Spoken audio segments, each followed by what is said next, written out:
उत्तराखंड में बदहाल शिक्षा व्यवस्था किसी से छुपी नहीं है। आलम यह है कि छात्र विहीन होने की वजह से कई सरकारी स्कूलों पर ताले लटक गए हैं। लेकिन कपकोट में एक सरकारी स्कूल ऐसा भी है जहां छात्रों के एडमिशन के लिए होड़ मचती है। इसकी वजह है यहाँ होने वाली पढ़ाई।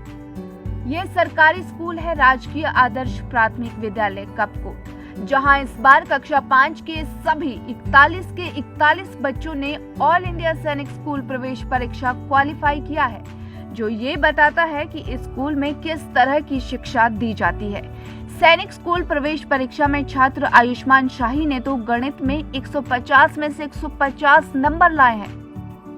मेरा फेवरेट सब्जेक्ट भी गणित ही है, मैथ्स है, क्योंकि गणित में हमें कोई भी चीज़ रटनी नहीं पड़ती है और खासकर हमारे सर हमें इतने अच्छे तरीके से पढ़ाते हैं कि हमें कोई भी फॉर्मूले वो गानों के साथ सिखाते हैं, तो हमें वो चीज़ रटनी नहीं पड़ती है। तो इसी वजह से जो हाल ही में अखिल भारतीय सैनिक स्कूल प्रवेश परीक्षा हुई थी, मेरे शर्मा सर और माता पिता और अन्य गुरुजनों की योगदान की वजह से मैंने वहाँ गणित में 150 में से 150 अंक प्राप्त करे हैं। तो उसके लिए मैं अपने गुरुजनों और माता पिता को धन्यवाद करना चाहता हूँ। छात्रों का कहना है कि उन्हें शिक्षक मैथ के फॉर्मूलों को गाने के साथ सिखाते हैं, जिससे उन्हें क्वेश्चन सॉल्व करने में आसानी होती है। इस बार जो सैनिक स्कूल में हमारे 41 बच्चे निकले, उसमें हमारे टीचर स्टाफ की बहुत मेहनत है। जैसे Sharma sir, Manju ma'am, Harish sir, ये हमारी नाइट क्लास कराते थे और हमारे क्लास के कुछ बच्चे हिमज्योति विद्यालय में भी निकले हैं। इसके पीछे भी हमारे गुरुजनों की मेहनत है।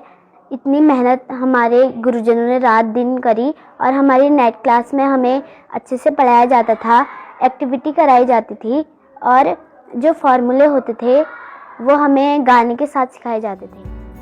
सूबे में जहां एक तरफ सरकारी स्कूलों पर समय समय पर सवाल उठते रहे हैं, तो वहीं दूसरी तरफ इस सरकारी स्कूल का शिक्षा के क्षेत्र में लगातार सफलता के झंडे गाड़ना अभिभावकों को भी गदगद कर रहा है। गुरुजनों का जो पढ़ाने का तरीका है, वो फॉर्मूले से लेकर कोई भी बिल्कुल एक इंटरटेनमेंट मतलब मनोरंजन के ढंग से बच्चों को पढ़ाया जाता है, जो कि वह ध्यान से देखते हैं और इम्प्रेस होते हैं। और दूर दूर से बच्चे यहाँ इंट्रेंस एग्जाम देने आते हैं। अब हमें जब बुरा तब लगता है जब क्या कहते बच्चे एडमिशन के अभाव में बाहर जाते हैं। हम चाहते हैं कि इस विद्यालय को और आगे बढ़ाया जाए, जिससे कि हमारे विद्यालय कपकोट बागेश्वर जिला देश में नंबर 1 पे आए। छात्रों के इस सफलता के पीछे शिक्षकों की कड़ी मेहनत है। शिक्षक मानते हैं कि अगर रोचक और आसान तरीके से सवालों को हल कराया जाए या फिर छात्र भी सवाल पूछे, तो यकीनन अच्छे रिजल्ट मिलते हैं। जो मेन मुझे लगा इस तरक्की के पीछे कि जो बच्चे हैं वो क्वेश्चन करते हैं, उनके मन में क्वेश्चन आता है कि क्यों हुआ, कैसे हुआ। अगर किसी भी विद्यालय का बच्चा अगर प्रश्न करने लग जाएगा कि कैसे हुआ, क्या हुआ, और वो सर मैम को क्वेश्चन पूछने लग जाएगा, और जो टीचर और स्टूडेंट के बीच का जो गैप होता है अगर वो कम हो जाएगा और वातावरण जो है खुशनुमा और कहते हैं भयनुमा ना होकर, तो प्यार से अगर टीचर और स्टूडेंट के बीच में प्यार का माहौल होगा, तो शायद ऐसी ही जो है रिजल्ट आएंगे। वहीं प्रभारी प्रधानाचार्य ख्याति दत्त शर्मा बच्चों को कक्षा 1 से तैयार करते हैं। खुद गणित विषय वो पढ़ाते हैं।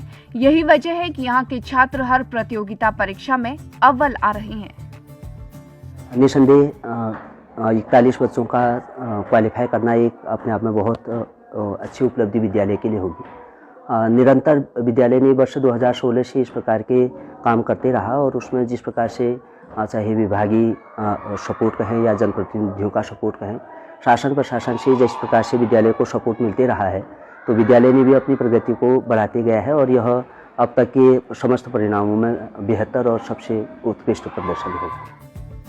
एक तरफ लगातार बंद हो रहे सरकारी स्कूल सरकार की साख पर सवाल खड़े कर रहे हैं, तो दूसरी तरफ आदर्श प्राथमिक विद्यालय कपकोट एक नजीर बना हुआ है।